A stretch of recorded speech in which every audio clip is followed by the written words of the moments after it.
Good afternoon. I'm Megan Hankewich, Executive Director of the EPS Legal and Regulatory Services Division.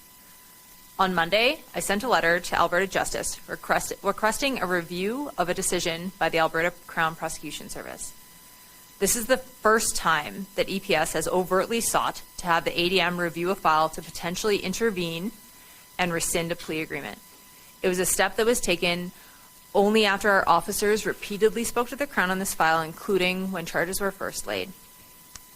This extraordinary step is also a culmination of close to a decade of consistent efforts by EPS to communicate serious ongoing justice system concerns. This includes many attempts to bring concerns to Assistant Deputy Ministers, Chief and Deputy Chief Crown Prosecutors, and other senior justice officials. Thank you. We have exhausted every consultation and collaborative step in our effort to achieve better public safety and a better criminal justice system. We have sought to own our own shortcomings where we need to do better and have maintained consistent positive lines of communication with senior and junior prosecutors. Despite our efforts over this lengthy period, we have grown only more frustrated, feeling further than ever from having our concerns addressed. In short, this is not the first straw. This case matters, and I want to talk briefly about the case now. As we stated, we worked with the Crown when we first laid first-degree murder charges in this case. And while we understand that the Crown has to present the case, there was no consultation with lead investigators or the EPS about the reduction of these charges. In mid-April, our investigators were made aware by happenstance of the prospective plea deal. This was despite close collaboration with the Crown through the investigative process. The shock we all felt in learning this news against what we knew of the case was significant. At no time has anyone from the Crown suggested that there are deficiencies in the file that would justify this path. The step we took on Monday, directly seeking to have the ADM and her superiors review the file to intervene in this process, was an extraordinary step. But it was a legitimate path for the ADM to intervene, and if ever there was a case that we believe should have made her do so, this was it. I know there are more questions than I'll be able to answer today, and this is simply because the case is still not yet concluded, and there are other files related to this one which are also outstanding. There are still publication bans in place, and we need to confirm what details remain covered by those bans. Full details of this file will need to come out in the fullness of time. This is what I can tell you today, based on the statement of facts accepted by the court in this plea deal today. I understand that the following facts were admitted about what happened to this child. The offender admitted to causing some of the prior injuries on the 8-year-old child. The court heard a significant list of recent and historical injuries that the child had suffered. The circumstances depicting a hole in the wall, a severely injured child laying in her blood, with blood coming from her mouth, were described without conclusion about what caused the injuries. The offender admitted she was aware of the injuries that the child had. She knew that medical treatment was required for those injuries. She failed to provide this medical treatment, and this caused the child's death. The offender did not seek treatment for the child and was more concerned about what to do with her body. Police reached out to the offender to do a welfare check, and she stated all the kids were fine and that the child had been picked up by her biological mother. Even this statement of fact only scratches the surface of the horrific circumstances of this offense, and nothing we heard today has changed how we see this file. We were advised by members of the child's family today that they only became aware of today's guilty plea date from yesterday's media reports. We understand from discussions with the family that they've experienced the same extreme difficulties in communications that EPS is facing. This 8-year-old child was failed so many times in her life. Her case remains one of the most horrifying cases of child abuse and ultimate death from abuse that our police service has ever seen. The trauma that our investigative and supporting teams felt in managing this file was extreme and is lingering for all of us. This child deserved a zealous and fearless prosecution, if only to give her a touch of justice in death, which eluded her completely in her too short life. We did not know this child, but our heart goes out to those who did. We cannot imagine how the pain of her loss will ever diminish for them. Our hearts are with them. Justice for this child, and for all of us, requires a willingness to stand up for it and fight for it in the full view of our community. And when our system fails, and to be clear, we believe it has failed today, that too should be done in full view of our community. People should see how their system works, the good, the bad, and the so very much that needs improvement. In the midst of this travesty, our intent is to keep fighting, to make sure the system stands up next time, and to be sure we do not have to see the next child failed. The only positive result that can come from this is to work to ensure that it never happens again. Thank you. Hi, Jeremy with the CTV News. Just wondering what, if any, sort of explanation you've received from the Crown or sort of you're aware of about why the change, from murder charges to this plea deal. In discussing this with our officers who spoke with the Crown and also in the communication back from the ADM, we still don't have an explanation. And it's a pretty drastic difference, right, between sort of minimum, maximum sentencing. Hey, can you just explain a little bit about the difference between manslaughter and murder? Certainly. Well, there's a spectrum even within manslaughter. And you'll recall from seeing the letter and probably from the media reporting at the time of the event that there was another child abuse and death matter that was prosecuted out of Edmonton and covered in the news, which was regularly referred to as the Baby M case. And so the manslaughter sentencing can have a very significant range. In that case, while the plea was to manslaughter, the Crown had sought 23 to 25 years. So manslaughter alone doesn't necessarily limit a significant sentence, but there are obviously mandatory minimums without parole for both second and first degree murder. I'm wondering where the 8 years came from, because the Crown in court today said that there is no joint submission, and I believe the family told us that they hadn't heard 8 years except in the media. Certainly, and so the 8 years comes from a couple of places. In that first, that's what our officers were told by the Crown was the arrangement in this case. Then as well, that was included in the letter that we sent to the ADM as the basis for our concern. And I would have expected that if we were under a misapprehension of what the Crown's position was going to be in court, the ADM would have corrected that in her response, and that correction was not there. There was no suggestion that EPS's understanding of the 8-year joint submission was wrong. So there was a back and forth before this was released, saying this is our understanding of the case, and then she had a chance to say, yes, you're correct. Yes, in our letter, the 8-year joint submission was included, and there was no correction or suggestion that we were misunderstanding the facts. We found out that that wasn't the case, along with everyone else, as it happened in court. I just wanted to say I think I completely empathize with anyone who feels infuriated by this decision, but is it not dangerous when police start intervening in prosecutorial decisions like this? They're separate for a reason.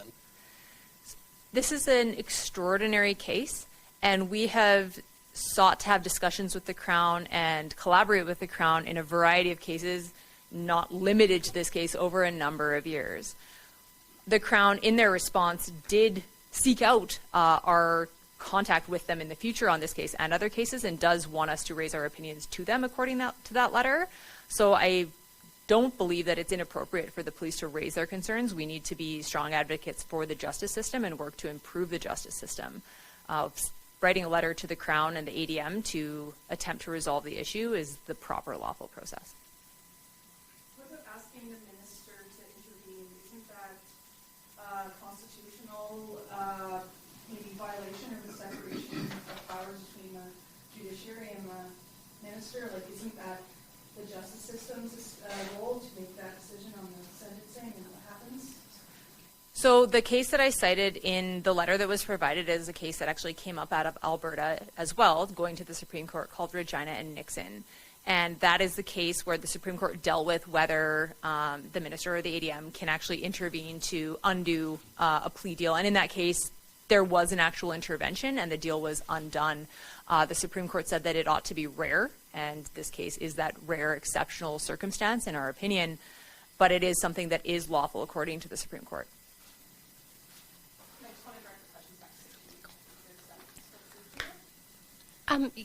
It was mentioned yesterday that police may release more details of this case. In the agreed statement of facts, do you think this was a fair representation of what happened? I don't think that I can comment on that at this time, as the sentencing has not concluded. And I don't want to prejudice the judge in determining that by releasing additional information. However, based on where we're at right now, it is our intention to provide additional information to the public once that process has concluded, and we've ensured that we are not breaching any publication bans or anything that remain ongoing. You also mentioned that this was one of the hardest, most horrific cases EPS has dealt with. And the fact that this was also done to a child, but even if it wasn't, like, is this in general just a horrific crime? Absolutely. I think the fact that it was done to a child increases the obligations of everyone in society to raise voices for those who don't have their own voices to raise. Children are particularly vulnerable in our society, and case law regularly recognizes the vulnerability of children and the reliance that they put on their caretakers. I think this case and the facts of it would be horrific regardless of who the person that it was done to was, but the fact that it was a child does escalate the horror of what happened in this case. And the names are under a publication ban. We have heard from the family that they would like to see this lifted. Obviously, there's reasons for that, but I mean, do you think that is also an important element? Right now, we don't even have the person who pleaded guilty to this crime. Certainly. Part of the publication ban and part of our review of what we can make public also recognizes that there were other children involved in this situation, and we certainly don't want to create any additional harm to those other children that were involved. So that's a very important part of the calculation for us in looking at what we're able to make public, is that we don't want to prejudice those children any more than has already occurred to them. So as a lawyer, you understand very well the principle of prosecutorial discretion and independence. So where is the line now? Because when EPS has come out like this with this case, are you setting a precedent that you could do it for any case where EPS or officers who investigate don't like the outcome? Like, how do you kind of come back from coming out and doing this? Certainly, and I think when you look at the Supreme Court's decision in Nixon, it talks very clearly about the importance that the minister or ADM's intervention, which is what we were seeking in this case. We did not go to court to seek to be interveners in court. We sought the ADM to review the file and determine what their position was. It is set out by the Supreme Court that it would be rare. We regularly discuss files with the Crown and raise concerns that we have on either a direct to Crown basis with their supervisors within that kind of private realm. That is something that happens regularly and is supported by the ADM in her correspondence back to us that that is what they want to see continue. Making it public and seeking to have the ADM review the file to potentially reconsider the deal is a rare and exceptional move, and the rarity of that is supported by the Supreme Court's decision in Nixon. In that case, though, the ADM took action on their own. I don't believe there's any discussion in that case about police requesting that action. And so that's what makes this a bit different, is police coming out publicly and saying, we want this, and kind of everyone seeing that. And I know there's no precedent for this within EPS, but as far as you know, is there any precedent for police ever asking for something like this across Canada? I'm not aware of one.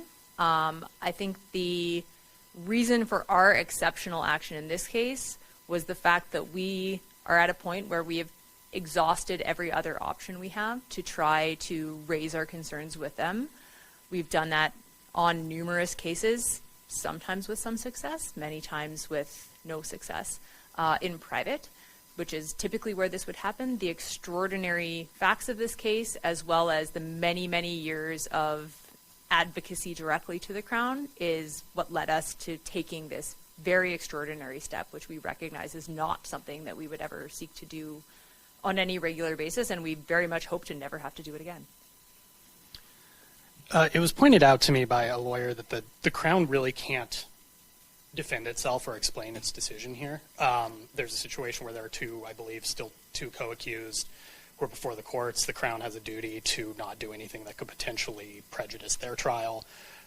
You have the ability to call a media conference here, essentially that the Crown is fighting, or not fighting, but has their hands tied behind their back in terms of being able to explain why they made this decision, why they thought that this was appropriate. Can you comment on that at all? they obviously are not in a situation where they can say anything right now, and you're choosing to sort of go on the offensive against them. Certainly, I think the Crown did have the opportunity to tell us what was going on, and they didn't take that opportunity either. So there would have been no issue in terms of a public spectacle of the Crown prejudicing anything in public for the Crown to have reached out to the officers rather than finding out by happenstance what the result was, to say, these are my concerns, these are my thoughts on the file, here's where I'm going, and had that discussion at that time. That does happen on files. However, our issue is that that's not happening on a regular basis with all people, and that we're not having the level of communication and essentially the level of respectful professional relationships that we really need to have for the justice system to properly function. Pointed out to me, and unless I'm misunderstanding the organizational chart, the former chief of police of the EPS is Kim Goddard's boss. Was there any communication with him before, since this letter was sent? Well, I think an important thing to remember about the prosecution service in general vis-a-vis the government generally is that there is also a very important independence for the prosecution, and that generally politicians don't go in it and make decisions other than the justice minister, who is ultimately the head of that organization. Nixon does, again, if you go to that case, talk about the importance of the separation of those powers and ultimately kind of whose discretion it is and where that falls. Yeah, just to follow up on one of Johnny's questions there. My name is Lisa Johnson with the Canadian Press. You mentioned that it's routine for you to discuss with Crown prosecutors cases, but behind closed doors, not in public. We're in the middle of what many people think is a crisis in trust in institutions, in democratic institutions, the court being one of them. Today's decision is going to hit people, and could arguably, critics will say, this will undermine trust in the judicial system. So why did you decide to make this letter public with the media and not use back channels as normal? Like, what was it about this? So again, a combination of the fact that all of our efforts in the direct kind of behind closed doors were not, as a systemic issue, not working overall.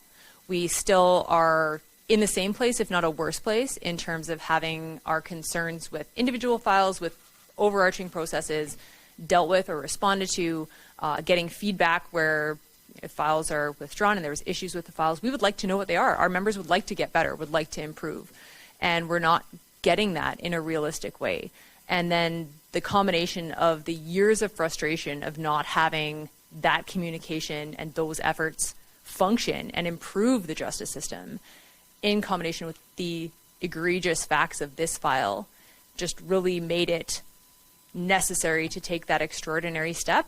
We're out of other options to try to improve the justice system. It's all of our duty, the police, the Crown, the public, to try to fight for a better justice system. And that's what we're trying to do. We were out of other options. I think that there's probably an accountability question. So if you'd like to address why the chief himself, who sent the letter, is not here addressing us today, that would be helpful. But at the same time, I need to ask, it's been pointed out to us by a defense lawyer that there are pieces of evidence that the Crown prosecutors could have that police are not aware of. They could have information from the defense that police are not aware of.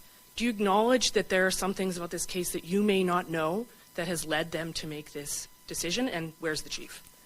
I think first, in relation to any additional information, I think the issue with that is if the Crown had received additional information when we were asking, are there any issues with this file? Is there anything wrong? Do we need to address anything? We did not receive any additional information from them to tell us, actually, we have to take this deal because of this other additional information that we found out from defense or from case law or from any other point.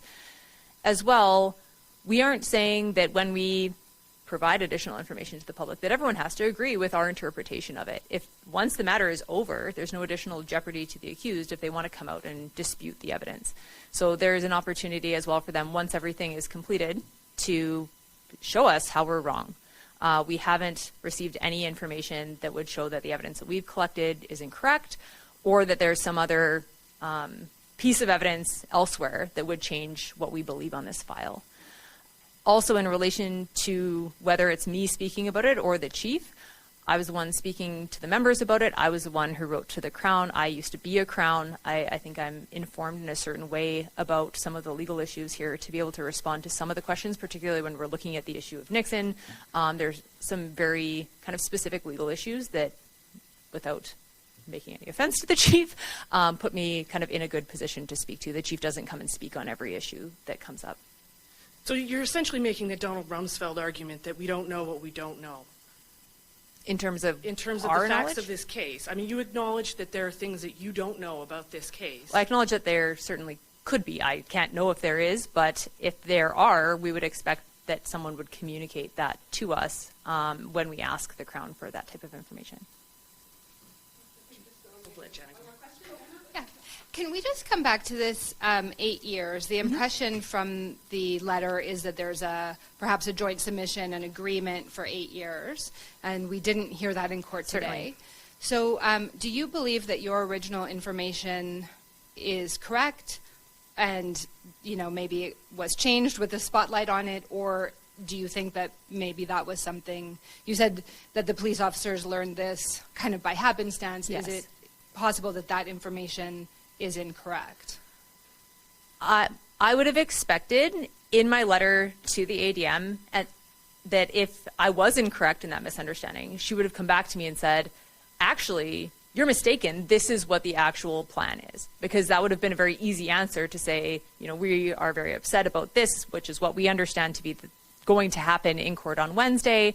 If that wasn't correct, I would have assumed that she would tell me that I was wrong, and that was not in the letter that I received back. There was nothing to say, actually, you're misunderstanding the facts. So I don't know why that didn't happen today. I can't read their minds, and we found out in court, as everyone else did, that that wasn't going to happen today. But there was no indication to us, despite those opportunities, of them telling us that we were operating under an incorrect assumption. So if the original information, or maybe even the officers, if they misheard something, Right. and actually there was going to be a contested, an agreed manslaughter plea, a contested sentencing, in which, like the Baby M case, you know, the Crown's looking for high double digits, and maybe the defense is starting lower. But does that change the police concerns, like with? Yeah, does that change the police concern? It would depend a lot on exactly what the rest of it would be, but obviously, if the facts were different, we might be in a completely different position. If it was more like the Baby M case, then I think we would have been much less outraged by the results that we were hearing. So obviously, if the sentence was different, we would have considered our options differently. And so, but this first information of the 8 years seems like it's quite solid. Well, again, that's what our officers were told. That was in our letter to the ADM, and there was nothing in her response that indicated that that was incorrect, despite that would be a reasonable thing I would expect to be corrected on if it was false, because that was essentially the premise of our letter. So if it was operating under a false premise, then I would expect that I would have been corrected on that.